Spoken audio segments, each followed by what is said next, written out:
Assalamu alaikum wa rahmatullah, chers enfants.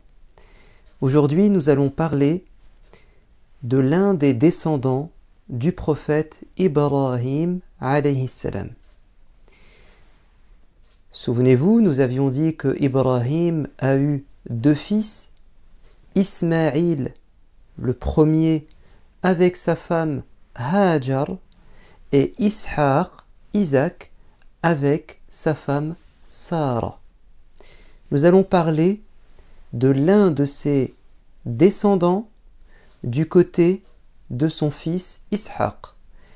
Ishaq a eu un fils qui s'appelle Jacob Ya'qub, qui lui-même a eu au moins 12 enfants.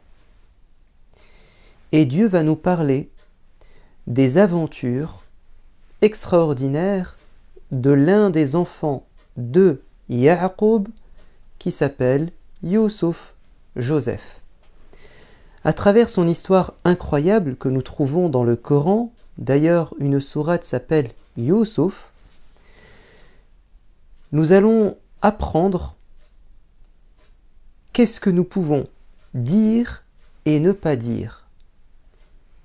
Qu'est-ce que nous devons garder secret et caché et qu'est-ce que nous devons absolument révéler, divulguer, notamment à nos parents. De manière générale, nous devons tout raconter à nos parents. Parce que nos parents sont ceux qui nous aiment le plus, sont ceux qui nous ont éduqués et ils veulent nous protéger. Ils nous veulent du bien. Alors, nous devons leur raconter notre journée. Nous devons leur raconter nos problèmes, mais aussi nos rêves, nos ambitions. Dans la sourate Youssouf, Allah a voulu commencer son histoire alors qu'il était tout petit. Je ne sais pas, peut-être avait-il 7, 8, 9, 10 ans. En tout cas, il était tout jeune. Et Dieu nous dit, au début de son récit, qu'il s'est réveillé après avoir fait un rêve étrange. Et automatiquement, il est parti le raconter à son père. Et c'est exactement ce qu'il faut faire. Quand il y a quelque chose dans notre vie qui nous perturbe, on se pose des questions importantes.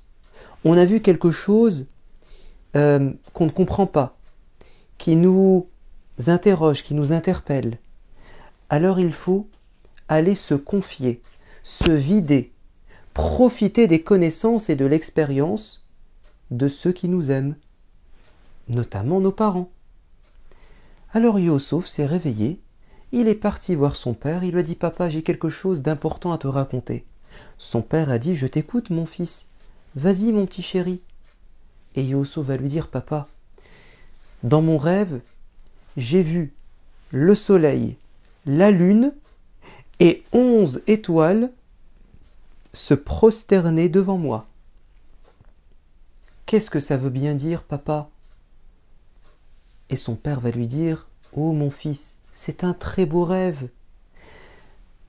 C'est Dieu qui est en train de nous dire qu'un jour tu vas devenir quelqu'un d'important et que des gens importants à tes yeux vont se prosterner devant toi. Un jour tu comprendras mon fils ce que ça signifie. Mais moi, je peux te dire tout de suite que Dieu te prépare un grand avenir. Tu seras quelqu'un d'extraordinaire. Les gens vont t'aimer, te respecter. » Ça a fait plaisir à Youssouf. Ça l'a encouragé et motivé. J'ai même envie de vous dire que ces paroles de son père vont le marquer à tout jamais et qu'il ne les oubliera pas et que ce rêve va se concrétiser, se réaliser et nous allons voir plus tard de quoi il s'agit. Mais son père va lui dire « Oh mon fils, si c'est un beau rêve qui me fait plaisir et qui te fait plaisir, sache qu'il y a des gens autour de nous qui vont peut-être te faire du mal et me faire du mal s'ils apprennent ce rêve. Alors s'il te plaît mon fils, ne le raconte à personne, surtout pas à tes frères. Alors il faut savoir que Youssouf avait un petit frère, Benyamin. Et Yaqub aimait profondément, énormément Youssouf et Benyamin, les deux plus petits de la famille. Mais il avait aussi 10 grands-fils. Et donc Youssouf avait 10 grands frères. Et ces 10 grands frères étaient jaloux de Youssouf et Benyamin, les deux plus petits. Ils considéraient que leur papa passait trop de temps avec eux, qu'il s'amusait trop avec eux, qu'il les chouchoutait trop, qu'ils étaient les préférés de la famille. Alors qu'en réalité, Yaqub, il aimait tout le monde. Et assurément, quand les grands étaient tout petits, à l'âge de Youssouf, il leur a donné beaucoup d'amour, d'affection et de temps. Mais le tour est venu aux plus petits de profiter du père. Il lui a dit, mon fils Youssouf, s'il te plaît, ne révèle pas ce rêve à tes frères parce que déjà ils te jalousent, ils ne sont pas contents quand je passe du temps avec toi. S'ils apprennent que tu vas devenir meilleur que plus tard, alors là, à coup sûr, ils vont te faire du mal. Vous savez ce que ça veut dire? Ça veut dire que tu ne dois pas tout raconter aux gens. Parce qu'il y a des gens qui peuvent te faire du mal. Il y a des gens qui sont parfois mal intentionnés, qui vont récupérer tes rêves, récupérer ta vie privée, parce qu'il y a des choses qui se passent à la maison, ou des choses que tes parents te disent que tu ne dois pas faire sortir de la maison. Moi, je me souviens, parce que j'enseigne à des enfants, et puis à des jeunes, et un jour j'ai dit aux jeunes de ma classe, faites attention, vous êtes sur des réseaux sociaux, et vous racontez tout de votre vie. Tout ce qui se passe à la maison, vous prenez des photos, vous envoyez des vidéos, et vous parlez avec des gens, vous ne les connaissez même pas vraiment. Vous ne savez même pas ce que ces gens vont faire de vos photos, de vos vidéos, de ce qu'on appelle nos données personnelles, ou notre vie privée, intime. Prenez garde, il y a des gens qui peuvent vous faire du tort. Il y avait 2 sœurs qui étaient présentes. Elles étaient jeunes, préadolescentes et adolescentes. La plus grande était en train de pleurer.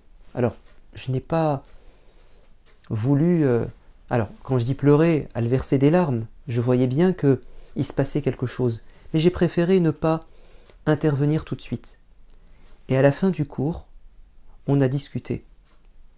Et qu'est-ce que va dire cette grande sœur? Elle va dire, monsieur, vous avez raison.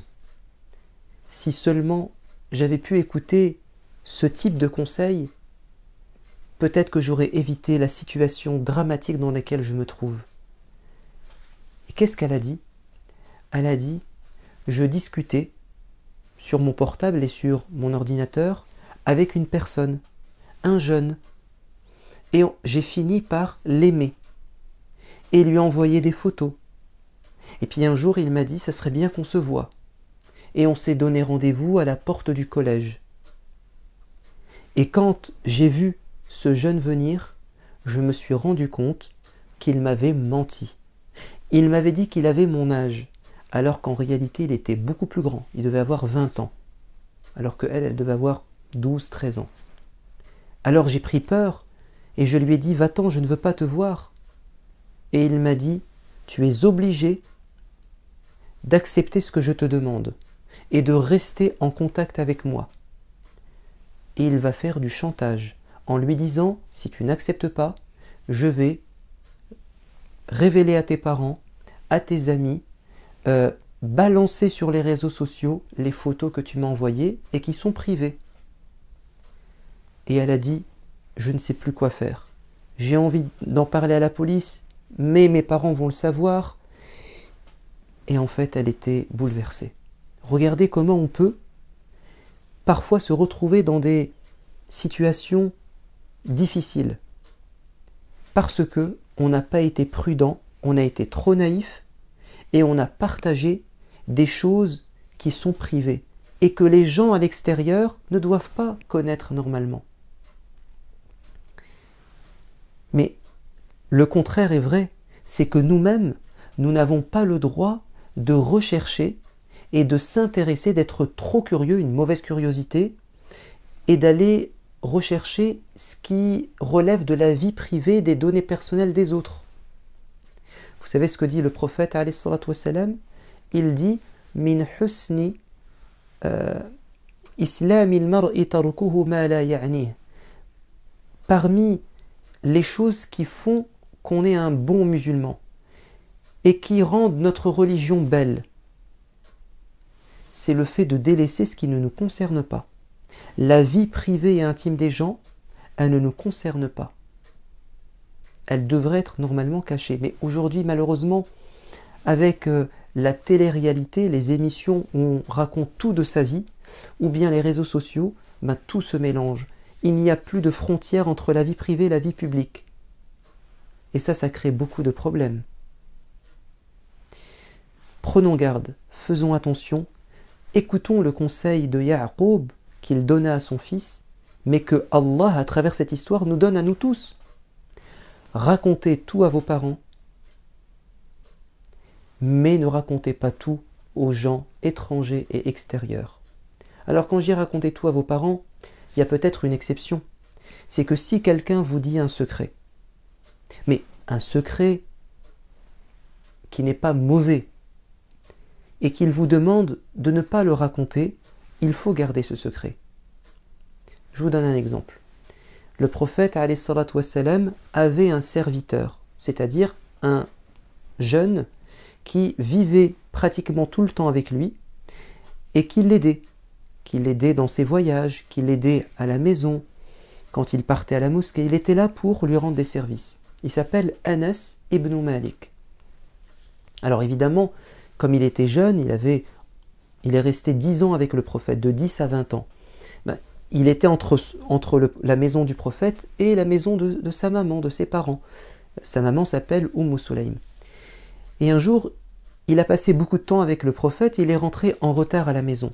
Et sa mère lui a dit « Mais pourquoi ?» Il a dit le prophète m'a donné une tâche de travail et il m'a dit de faire quelque chose. Elle lui a dit « Mais qu'est-ce qu'il t'a demandé qui t'a pris autant de temps ?» Elle lui a dit « C'est un secret. Le prophète m'a dit de garder cela secret. » Évidemment, ce n'était pas quelque chose de mauvais, mais c'était quelque chose qu'il devait, pour l'instant, ne pas raconter. Et sa mère lui a dit « Tu as raison, mon fils.